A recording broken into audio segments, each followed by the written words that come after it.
10 a.m., so we are going to get started. Thank you for joining us this very chilly morning. We're very happy to have with us Amy Corbin, and she's the director of ABLE Indiana, and she's going to be talking to us about ABLE accounts. And prior to the webinar starting, Amy did share that if you have families, or if you yourself have questions, or you know people who need more information, she is more than happy to speak to people individually as well to help explain ABLE accounts, because they are kind of a new thing and people are still learning, and there is a great deal of misinformation out there. So after the presentation today, I will email everybody who attended Amy's contact information, so that if you would like to reach out to her and have her speak to anyone that you work with, families, guardians, whoever, you can certainly do that. So Amy, I'm going to go ahead and put the presentation over to you. So let me switch that over. All right, and at the end of Amy's presentation, we'll have questions. So feel free to type those into the little question box as we go, and we will get those answered at the end. So Amy, it's all yours. Wonderful, thank you so much. Just a quick check. I've done a little bit of GoToWebinar in the past, but can you see my screen okay, Amy? Yes, we can. Perfect. Wonderful. Thank you so much. And thank you everyone for being here today. Looks like we have a great group here, and I'm in good company. I'm happy to be with a group of case managers because I have a great deal of case management in my past. And I appreciate the work that you all do. And I'm more than happy to be here today. And as Amy mentioned, if you or your families, clients ever have a need for more information, please don't hesitate to reach out to me after this. She will share my contact information as mentioned. You can always reach out to us at through customer service as well, which is actually how Amy got a hold of me today. So lots of ways to get a hold of additional information about our program. But as she mentioned, my name is Amy Corbin, and I'm the Executive Director for the Indiana ABLE Authority. And the Indiana ABLE Authority is a quasi-governmental agency that oversees and sponsors our state ABLE savings program called InvestABLE Indiana. So I am a state employee. The Treasurer of State chairs the board. We also have the Director of the State Budget Agency on our board, the Secretary of Family and Social Services Administration on our board, as well as the Executive Director for the Indiana Housing and Community Development Authority. We also have 5 governor-appointed individuals who sit on our board that represent a member of a statewide advocacy organization, an individual with expertise in specialization in financial planning, an individual with expertise in special needs or estate planning, as well as a family member of an individual with a disability and a self-advocate, so an individual with a disability themselves. So we have a great group of individuals who help to oversee this program in our state to make sure that we are offering an excellent, comprehensive, and low-cost program to Hoosiers with disabilities.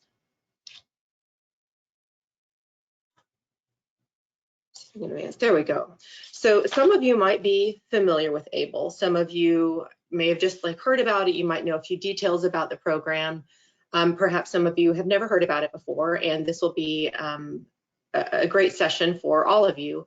But ABLE, just to give you a little bit of history, ABLE accounts were ideated back in before 2014 by a father, Stephen Beck Jr., who had a daughter with Down syndrome and also had a child without special needs, and he wanted his daughter to be able to, or wanted to be able to save for his daughter's future in the same way that he was able to save for his other child's future in like a 529. So he saw this disparity in the ability to save for his daughter's future, and just had coffee table sessions or kitchen sessions, getting a bunch of like-minded and other parents in similar situations, just having these conversations about how can we advocate for the ability for our children with disabilities to have funds, have money in their name and not risk losing their important means-tested benefits like Medicaid, SSI,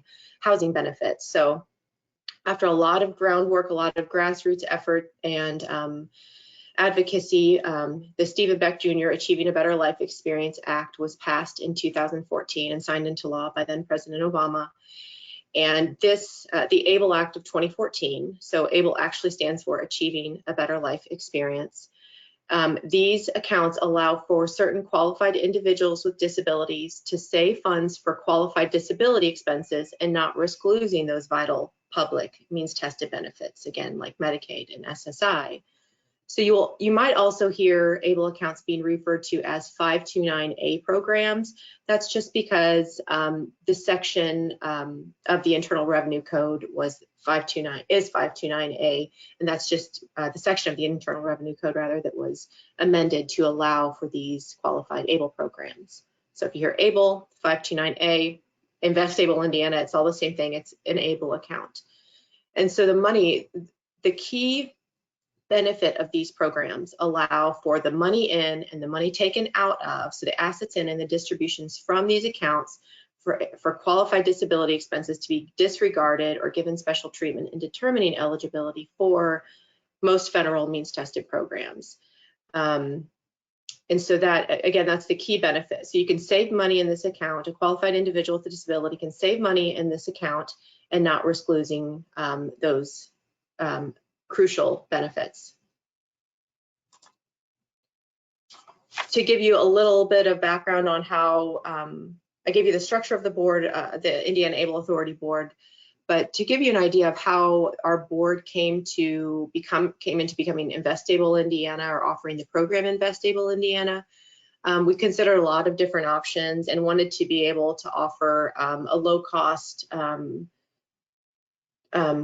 reasonable and very useful program for Hoosiers with disabilities. So Indiana joined what's called the National ABLE Alliance, and it's a partnership with 17 other states. So 18 states, including Indiana, have partnered together to, in an economies of scale approach, in offering this program that allows us to offer easy to understand investments and a user-friendly and inexpensive program to the end user, to our account owners and beneficiaries. And we launched in July 27th of 2017, so we're about 3.5 years old. So again, it's still a young program. The oldest program in the US is about 4.5 years old. So the ABLE industry is a very collaborative one, and we all try to work together to sort of get the word out about ABLE accounts. All right, so digging into the meat of ABLE accounts. How do you know if someone is eligible for an ABLE account? Because as you noted, as you might remember a couple slides ago, I mentioned that it's some individuals or certain individuals with disabilities. So an individual is eligible for an ABLE account if the disability was present before the age of 26, and if they are receiving SSI or SSDI, they are automatically eligible. If they are not receiving SSI or SSDI, but can still meet that age of onset criteria, they can then self-certify that they have a similarly severe disability.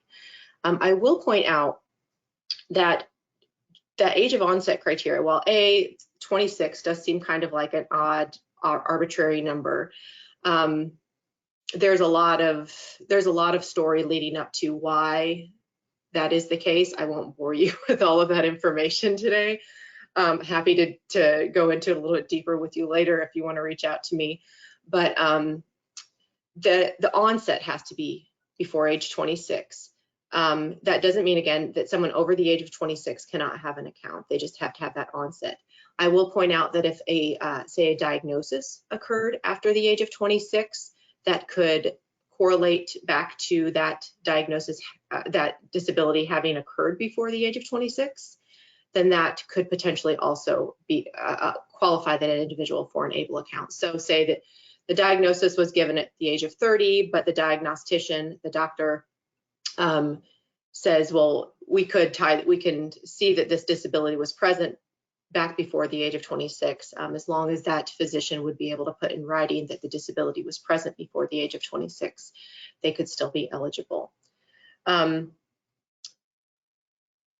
A parent, a guardian, or a power of attorney can open an account on behalf of an individual if that individual is not able to open the account on their own.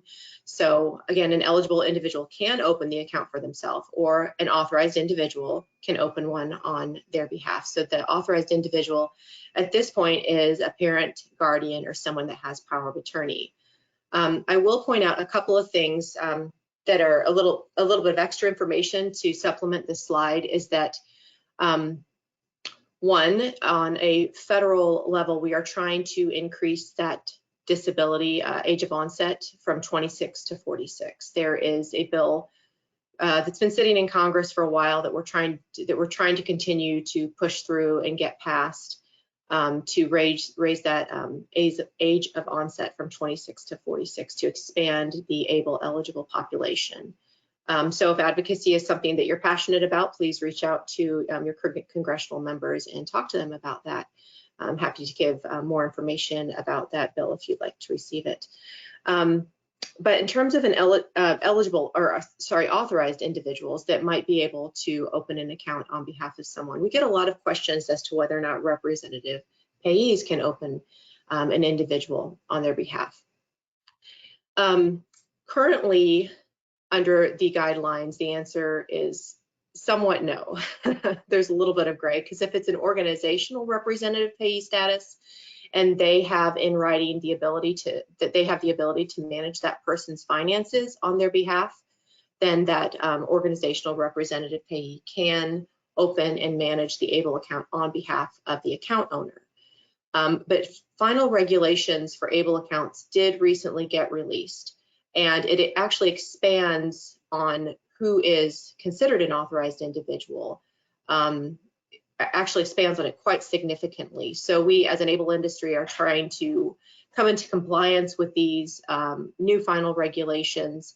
And but what I see is very exciting to the ABLE eligible population is that those authorized individuals do get expanded to allow for representative payees to open the account on behalf of account owners, as well as quite an extensive list of other authorized individuals. But it's important to note that this is not just a program for people who work or have a lot of money. We offer affordable contribution amounts, affordable fee structures. Families with young children can use an ABLE account to save for the future. Working age adults can use the account to save for their qualified expenses that maybe even would help supplement their retirement or end of life care. And you'll see it in a few slides that our investment options allow for growth over time, to help potential growth over time to help the individual save for current or future needs. So I'm going to pop back to that slide. So I mentioned eligibility, age of onset before age 26, receiving SSI or SSDI, but if they're not receiving SSI or SSDI, and can still meet that age of onset criteria, then they just have to self-certify. So what does self-certification look like? Under self-certification, the individual must have blindness as defined by the SSA, or a medically determinable physical or mental impairment with marked and severe functional limitation that's lasted or expected to last at least 12 months or result in their death. You might be familiar with this definition because it is a common criteria when it comes to receiving certain means tested benefits. They do have to have that written disability diagnosis signed and in writing, signed by a physician specifically. Now, if another diagnostician that's not a physician wrote out the diagnosis, we do recommend that there is a level of collaboration between that diagnostician and the physician, just so that if the ABLE account were ever audited by the Social Security Administration, there would be a qualified or disability-related diagnosis on file. In our enrollment process for InvestABLE Indiana, we do not request that written diagnosis because it is HIPAA-protected information. And so in the enrollment process, it's basically it is self-certification. You click a button and you say that I am self-certifying my eligibility or this individual's eligibility for an ABLE account. We do ask that you be able to recertify annually and maintain eligibility verification. Our recertification process is nothing like a means-tested benefits recertification process. It's simply communication that is sent to the account owner or the authorized individual that says that they acknowledge by continuing to utilize their ABLE account or have their ABLE account that they continue to be eligible for their account. Simple as that.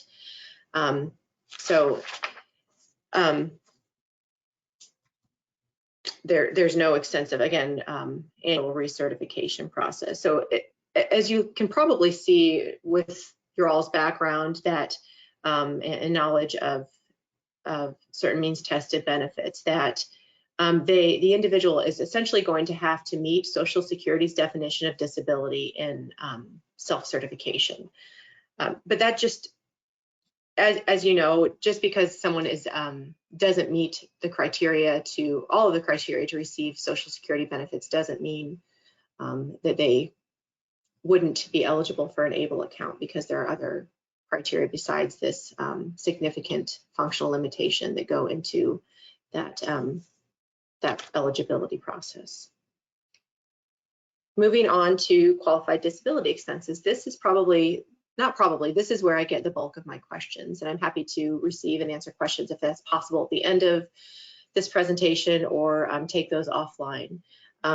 So really, a qualified expense from an ABLE account is any expense that can somehow be tied to that individual living with their disability and can improve or enhance their quality of life.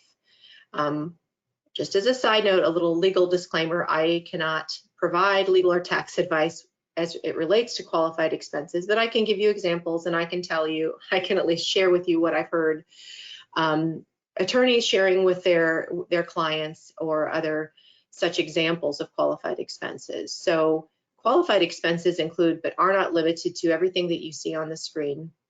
And these include basic living expenses such as food, housing, clothing even, education costs. It can include health and wellness means or expenses. So maybe something that Medicaid isn't fully covering for them, if they need to supplement the expense for that item. It can include housing costs. So if an individual is trying to save up for a down payment on a home, or other independent living costs,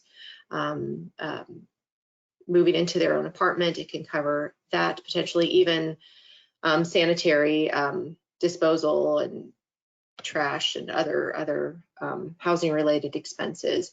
Transportation, it can potentially pay for an individual's Lyft or Uber costs, saving for an accessible vehicle. It can ABLE account can help pay or offset legal fees that might be incurred, and other financial management. Since this is a savings tool and we are working with a largely either unbanked population, or a population that just has really obviously never really had the opportunity to save much in the past, it might be a little intimidating, or an individual signing up for an account may not be sure of, where do I put my money in this program? Should I invest it? Should I put it into the cash-based option? If they are looking to potentially invest their money and they would like to go speak with a financial advisor about utilizing this account, the ABLE account funds could potentially go to help pay for that cost. Other employment training and support, assistive technology, personal support services, oversight and monitoring, whatever that unique expense might look like for the individual, and even, like I mentioned earlier, funeral and burial costs. This is a really broad list, and the list of qualified disability expenses, I would say, is even broader than this, because again, as I mentioned, it's really any expense that can somehow be related to living with a disability, and it can improve and enhance that individual's quality of life. ABLE accounts were designed to be very flexible in usage and recognize that no two individuals living with a disability experience the same needs. I do get a lot of questions, I will add in, about this, about whether or not an individual can use their ABLE funds to pay for a vacation. I'm not going to say in all circumstances. Again, I can't provide legal advice related to qualified expenses. But having heard some of what special needs planning attorneys have shared with their clients, I know some of them in certain circumstances do say that an ABLE account can go to help pay for that, because if an individual is limited to living on $2,000 or less, then it's going to be very difficult to help improve and enhance their quality of life in terms of saving for a trip to the beach or on a cruise, whatever. I'm not sure how many people are going on cruises these days, but again, it's intended to improve their quality of life. So really thinking outside of the box in terms of what these expenses could look like.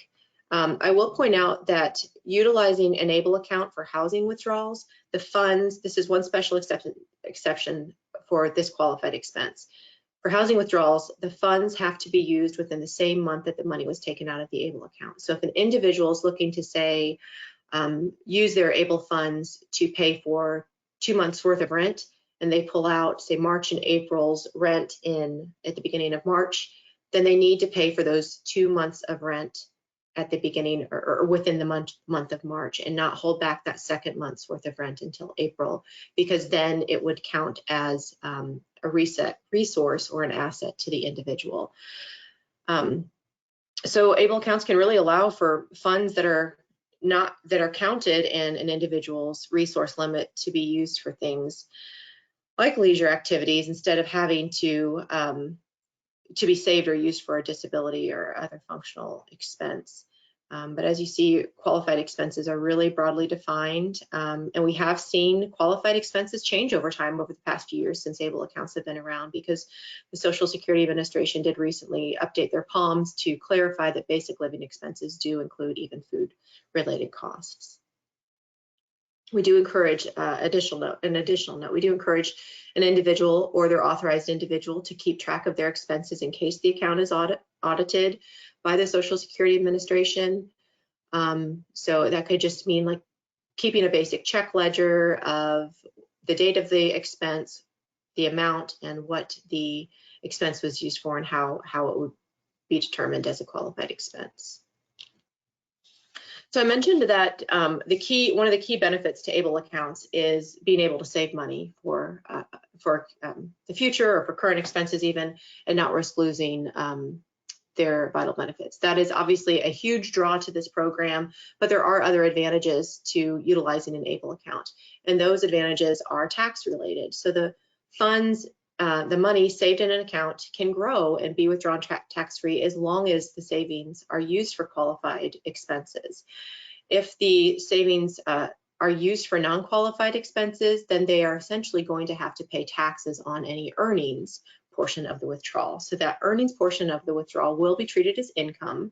So it would be taxed at the account owner's tax rate and subject to a 10% federal tax penalty and any applicable state taxes. I will point out that there is the possibility for the retirement savings contributions credit, which is also known as the Savers credit. Certain beneficiaries may be eligible for this or have access to it, but I do recommend they speak with a tax advisor regarding their circumstances. Some of the rules, to give you a loose idea of what some of those criteria, eligibility criteria for the Savers account look like. It's for an individuals who are working and are not participating in a retirement savings program with their employer or in another capacity. So again, important to speak with a tax advisor regarding their specific circumstances. As I mentioned, there's no impact on benefits, but there are some specific rules surrounding ABLE accounts and the receipt of SSI benefits. So if an individual has an ABLE account and they are receiving SSI, they can save up to $100,000 in their ABLE account. If the account balance in the ABLE account goes over $100,000, then the individual loses that monthly cash benefit from SSI. They don't lose eligibility for SSI, but they do lose that important monthly cash benefit. So if they're receiving SSI, it's good practice to keep an eye on the balance of the ABLE account. But if they're receiving other benefits and not receiving SSI, say they're receiving Medicaid, they do maintain Medicaid eligibility regardless of the account balance. And I will point out, jumping back to SSI savings limit for ABLE accounts, once the account balance goes back down to under $100,000, then they would again be eligible to receive that monthly cash benefit from SSI. but they maintain Medicaid eligibility regardless of the account balance, so that $100,000 limit does not apply to a Medicaid only or a non-SSI recipient. I will point out, and there's some misinformation and confusion around this portion, that the possibility of Medicaid recapture after the death of an account owner. Medicaid can only come in and seek recapture from an ABLE account after all other outstanding disability related expenses are paid. So if an individual is using their ABLE account to pay for medical services or supports that aren't fully covered by Medicaid, I mean, it doesn't even necessarily have to be a medical expense. If it's just an outstanding qualified expense that can be paid for from their ABLE account after they pass away, those expenses have to be paid for first, even again, funeral or burial costs. So once all of those expenses are paid for, if there happens to be money remaining in the ABLE account, then Medicaid has the ability to, but is not required to seek recapture from an ABLE account. Indiana Medicaid we've had several conversations with them, and they are going to be releasing just a kind of notice in the spring that, and happy to share this with the group when it comes out, that they will only seek recapture from InvestABLE Indiana accounts, so Indiana ABLE accounts, under federal requirements. So there's certain services that have to be, certain circumstances, I should say, that federally Medicaid has to recapture, but they won't recapture. There's the economic, the undue hardship possibility if the recapture from the ABLE account or the estate even would cause undue economic hardship to the survivors or the family, the estate rather, that they can't recapture. So just to offer some clarification on Medicaid recapture, if you've heard about that, first, all qualified disability related expenses must be paid for from the ABLE account. Then Medicaid has the ability, not the requirement, to seek recapture. And if Medicaid does not seek recapture, then the funds simply revert to the estate of the beneficiary. All right, well, looking at contributions and how much can an individual contribute, or what are annual savings limits and such for, or contribution limits for an ABLE account. I will point out that there only is one account allowed per ABLE beneficiary. And this is different if you're familiar with 529 accounts, college savings accounts. This is a difference between these two types of savings mechanisms. So with ABLE, one account per owner, but anyone can contribute. With InvestABLE Indiana, we do offer what's called the U-Gift option.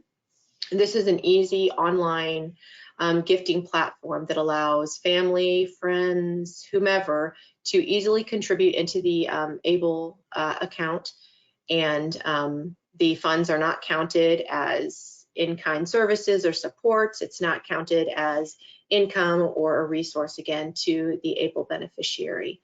However, there is an annual contribution limit that the account owner or authorized individual needs to be mindful of, and that annual contribution limit is $15,000. So all combined contributing sources cannot exceed $15,000 annually. However, individuals, I'm going to hop down to that last bullet point on the page, which is able to work. If an individual is working and has earned income, they can save over $15,000 per year, up to the federal poverty level. But those additional contributions have to be from their earnings, so their earned income, but they have the ability to contribute the lesser of either the federal poverty limit or their annual gross income. So a significant amount of savings over that $15,000 is possible for individuals who are working.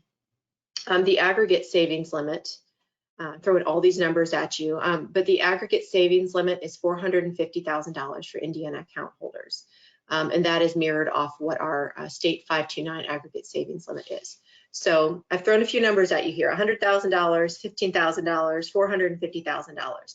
So the $100,000 savings limit is for individuals, again, who are receiving SSI. They cannot go over that aggregate savings limit.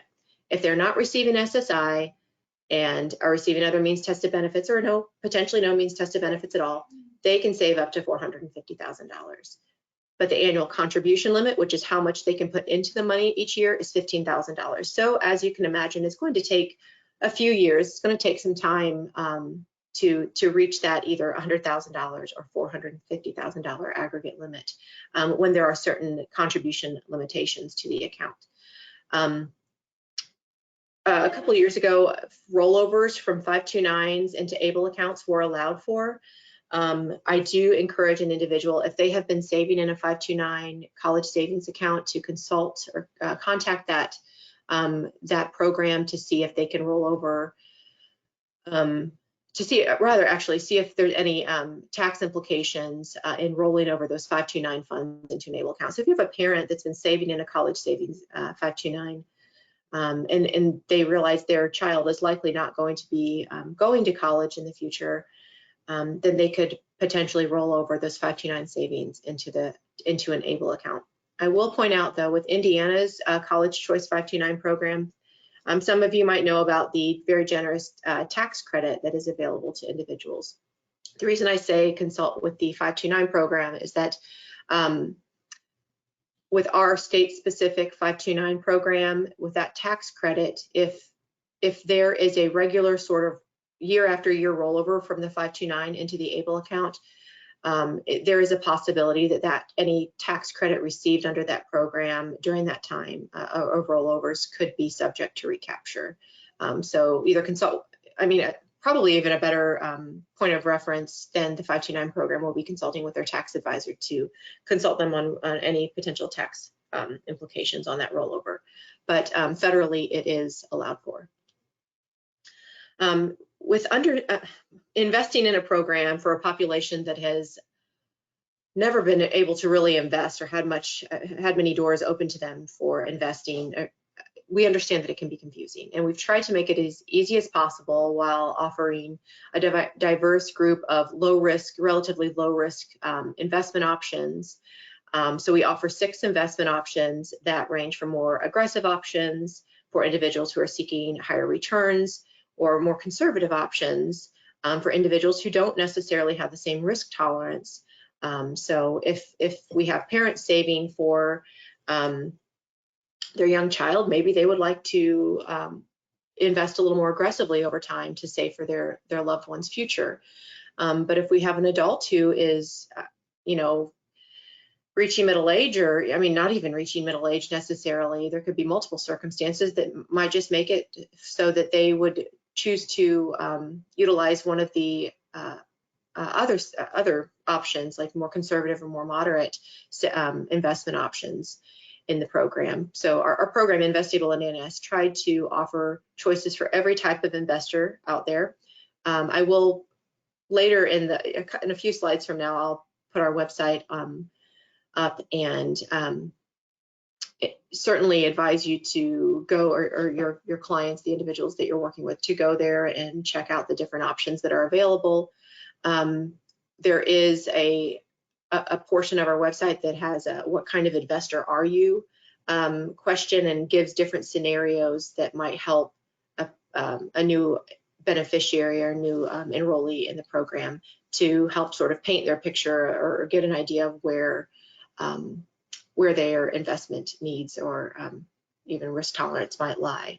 So we really encourage individuals who are looking to utilize an ABLE account to meet with the supports in their life, and whether it be case managers, whether it be other family members, whoever can help them sort of paint their picture on what they're looking to save for, how they're looking to use their InvestABLE account. So encourage them to think beyond where they are now, what they might need for the future, and again, how they want to and can best use their ABLE account. I will also point out there is no residency requirement to enroll in InvestABLE Indiana, so people from other states can enroll in the program. Some states that offer ABLE programs do restrict enrollment to in-state residents only, but Indiana does not. So here is a high-level overview of our investments. Again, they range from more aggressive options to more conservative options. a mixture of mutual funds and ETFs, so relatively low risk options, but that still offer the potential for growth on their investments. We also offer a 100% cash-based savings option, the checking option that the individual or their authorized individual gets a debit card with. So it's a fully functional integrated debit card. It's provided through Fifth Third Bank. I will say though that an individual does not go to a Fifth Third Bank branch or a brick and mortar location to open an ABLE account. All enrollment is done online, or they can request paper enrollment if they would like to. But the checking option offers that those same FDIC rules and regulations as a traditional bank or savings account. So about 30% of our enrollees in InvestABLE Indiana utilize the checking option in some form, whether it be that's the only place they put their money, or they've split, say, a portion of their funds, allocated a portion of their funds into the checking option and into one of the investment options, one or more of the investment options. So we've tried, again, to offer a diverse portfolio of options that an individual might find beneficial to save for their needs, to meet their both long-term or short-term savings goals. So with these investment options, it's important to be mindful of that there's federal rules that only allow allocation changes, 2 allocation changes rather per year. So that means that you can only shift money around amongst those investment options 2 times per year. We've tried to simplify that with InvestABLE Indiana by offering systematic exchanges. So if you want regularly that you put the money into, say, the conservative option or a moderate option, and you want that to fund the so much per month or quarter into the checking option, they can do that. You can't, because you can't move money from the investment options to the checking account without those systematic exchanges. But you can take a withdrawal from any investment option at any time. Again, with the checking option, having that debit card, it allows a certain level, more flexible functionality to the program. So there's no limit to the withdrawals or the disbursements. There's no fee to take money out from the investment options or the savings, the checking option. Funds can be requested online or by phone. If an individual is working and they want a portion of their earnings direct deposited into their ABLE account, there's a form available on our website, and they can put $25 into their ABLE account from every paycheck if they would like to do that. Or their authorized individual could choose to do that. We do recommend that with a disbursement from the account that they allow for 10 business days for the funds to reach the payee. So if you're going to pay your rent from the ABLE account and you want to send it directly to your landlord, or even a home payment to the mortgage company, then the funds can be moved that way, just again allowing for those 10 business days to reach the payee. Typically doesn't take that long. We just ask that they be mindful of that time frame in case the disbursement is taken around a holiday or weekend. The payment can also be sent by check to, or ACH even, to the account owner. So it's a very user-friendly, easy to access, very functional savings option that offers some very different functionality than, say, utilizing a trust or special needs trust, because you don't have to go through a third party to request permission to, or approval rather, to receive that disbursement like you would for a trust. So it's the individual saving their own money and having direct access to their own funds. Okay, to give you an idea of what the fees are associated with the account. So it is a savings and investment account, and there are certain fees associated with it. But it is a minimum to open an account of $25. Anytime funds are put into the account, it has to be a minimum of $25. So again, if they're direct depositing funds from their earnings, then they can put $25 per paycheck, for example, into their InvestABLE account. With the investment options, there are certain annual asset-based fees that range from 0.34% to 0.37%. So these are just pennies on the dollar, essentially, that go to help manage those different investments. I'm going to pull your attention down under that fee section to the 4th bullet point, because the summary is a little easier to understand. It's the account maintenance fee is either $60 per year or $45 per year. They can get that fee reduction for the account maintenance fee, rather, if they select electronic delivery of statements and notifications. So if they have their monthly statements sent to them in the mail by paper, then it's going to be $60 a year account maintenance fee, but it can also could be pulled down to $45 a year if they get them emailed to them. If they're utilizing the checking option, they will incur that maintenance fee, as well as, because that maintenance fee helps us. Not yet, I'm still looking. I thought I had some. If not, there is some. There is a $2 a month checking option fee, but that can easily be waived again if they either enroll in electronic statement delivery or if they maintain an average daily balance of $250 or more in that checking option. So here's our website. It's in.savewithable.com. Prior to fully going through the enrollment process, we do just give you these. It's really 3 easy steps to enroll.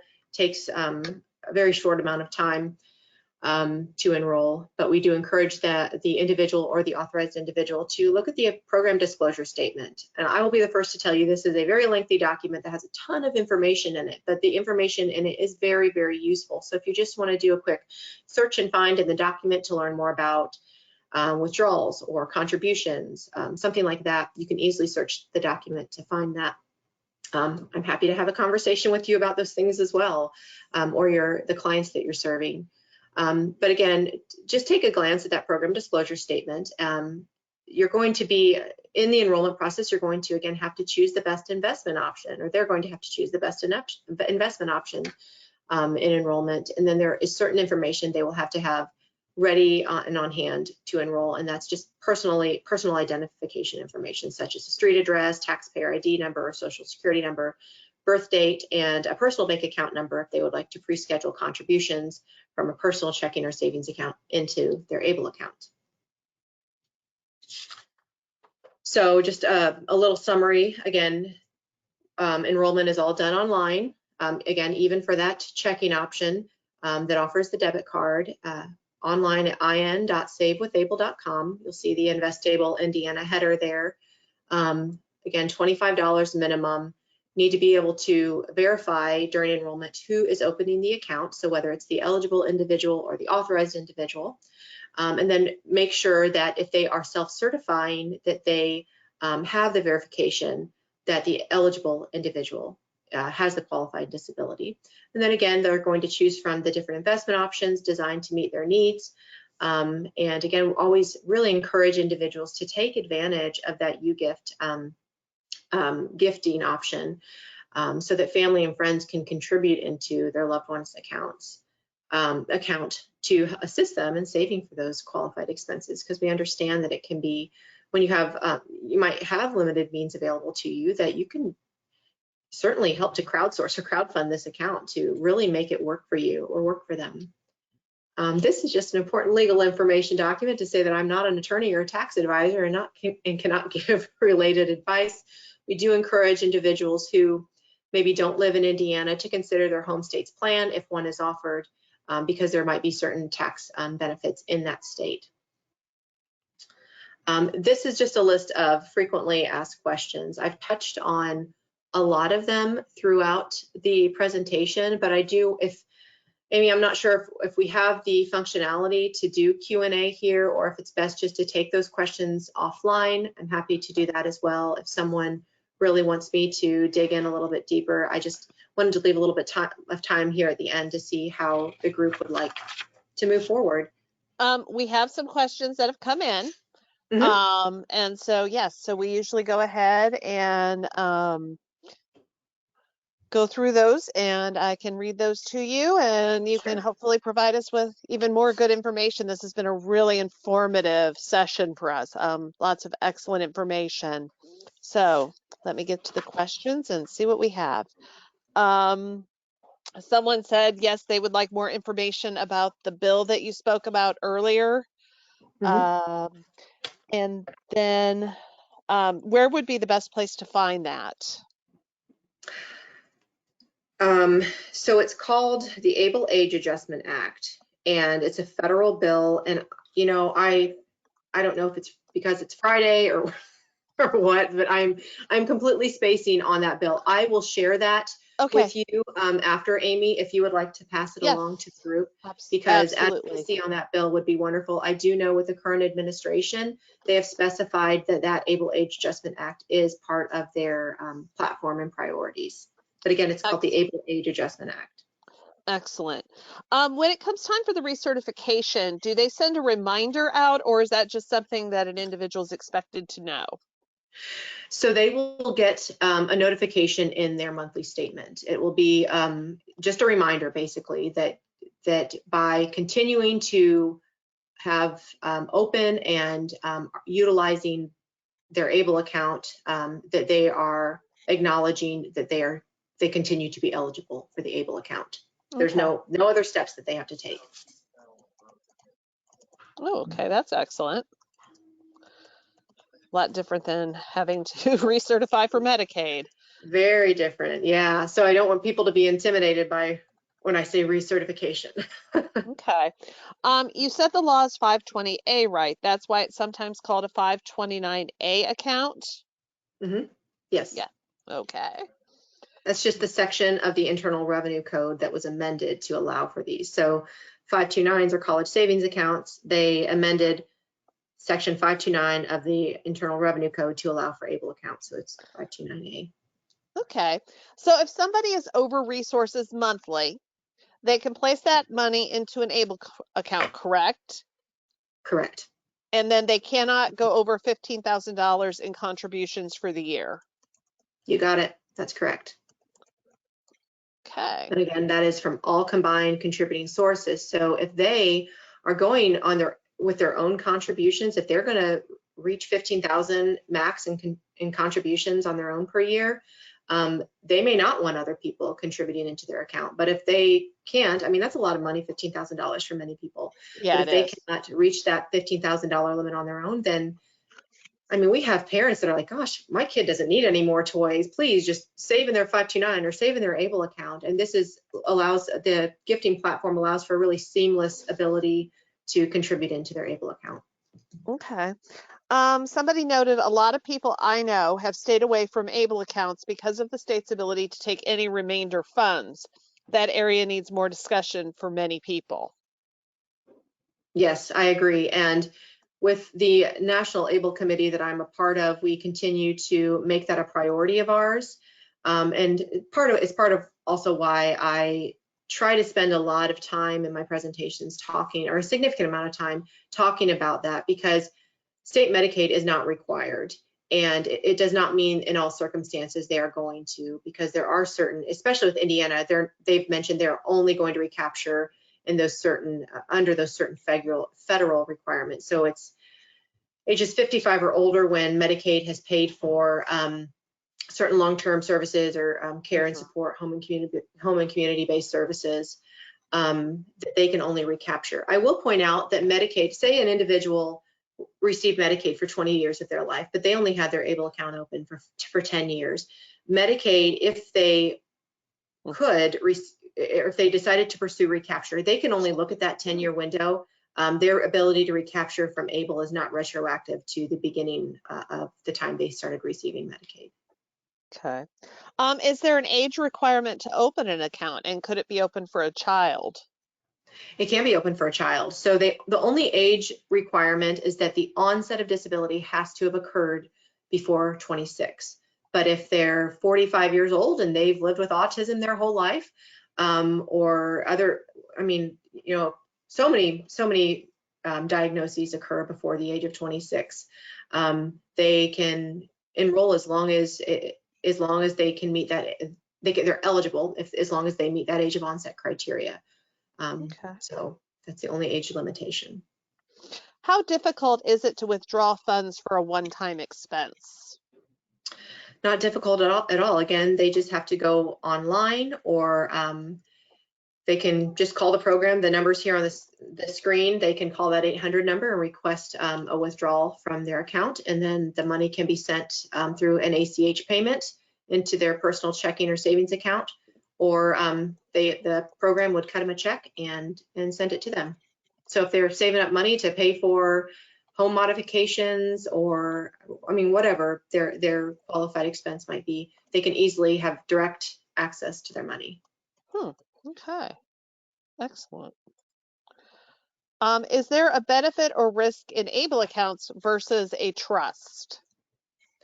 So this is an excellent question. There are benefits to both. I'm not going to say risks necessarily, because even with certain types of special needs trust, there are limitations, and there are even, in certain circumstances, certain types of trusts, rather, Medicaid can even seek recapture. I will point out that trusts and ABLE accounts can be used together. We even have savers who are using their trusts to fund their ABLE accounts, as long as the trust allows it. The ARC of Indiana has been a huge advocate and supporter of our program, and are very familiar with saving in ABLE accounts, and the Special Needs Planning Network, whether it be trusts or financial advisors, are becoming more and more eligible, or educated, I should say, on ABLE accounts. There are differences in considering whether or not you want to utilize one or the other, or both, because of the annual contribution limit of $15,000 into an ABLE account. If someone has a settlement from a lawsuit or an inheritance even that is going to put them over that $15,000 contribution limit, they might need to look at utilizing both an ABLE account and a trust, or they might want to utilizing the trust, but they can even still open an ABLE account and put direct money into one and the other. Another key difference between ABLE accounts and trusts is that access to their funds. With an ABLE account, they don't have to go through that third-party trustee to gain access to their funds or approval to take the funds out. There's different benefits to each, but what I always like to point out is the two can absolutely be used together. And I will say that opening and managing an ABLE account tends to be quite a bit more affordable and accessible to individuals in a trust, when you're considering having an attorney write up trust documents and going to court and having to establish that trust and even fund that trust. Well, and even the ongoing yearly fees to maintain the trust and everything, I can imagine, is quite a bit more than what the cost of that ABLE account is. So absolutely, absolutely. It was noted that I was just going to say, just think about them as being two tools in your toolbox. Neither are intended to completely take away the need for other benefits and things that are available to an individual. They are intended to supplement those benefits and their quality of life. Okay. It was noted that a person needs a bank account to use the service. How does this work for a minor who cannot establish a bank account? So they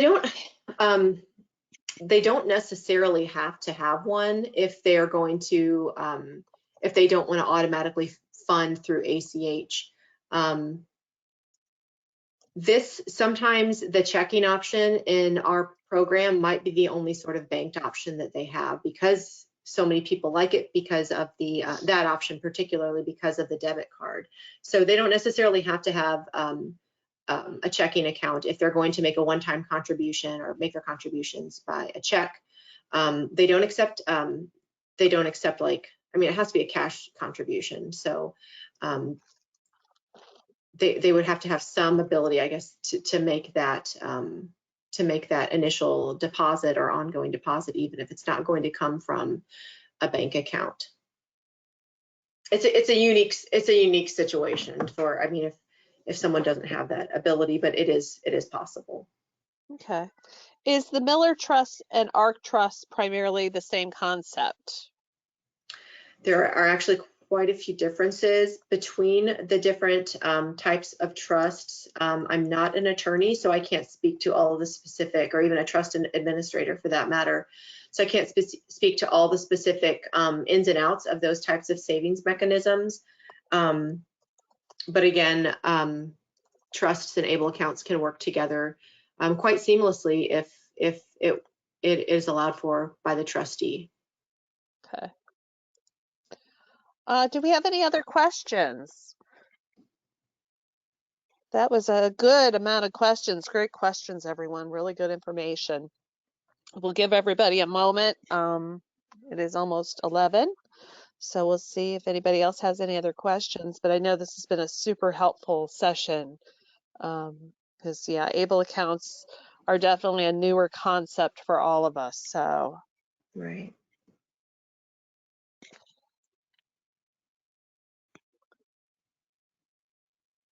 okay. We had somebody note, very good information, great information. My consumers have used this and I have a bit of an understanding behind it. So that's great. Glad to hear you've got people using it. And I encourage you all to please reach out to me if you have success stories or concerns or thoughts. If your clients want to share how it's worked for them. We always encourage feedback, positive or negative. Because we want to make sure that we're really, that our program's really working for our beneficiaries.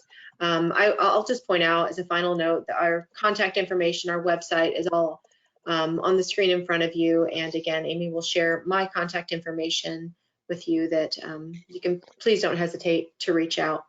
But again, happy to take more questions offline if you think of something that wasn't necessarily addressed today. All righty. Well, no further questions have come in, and I don't want to take up more of your valuable time. Really do appreciate you presenting today and providing us with so much good information. I think this has been so much. Yeah. super helpful. So with that, we will go ahead and end. And as I said, I will send people Amy's contact information. For anyone who is utilizing this webinar to count towards any training hours, you will get a thank you for attending email. We don't send out certificates, but you will get a thank you for attending email. So thank you, Amy, and thank you all for joining us. Have a wonderful weekend. You're welcome. Thank you, everyone. Bye-bye. Bye.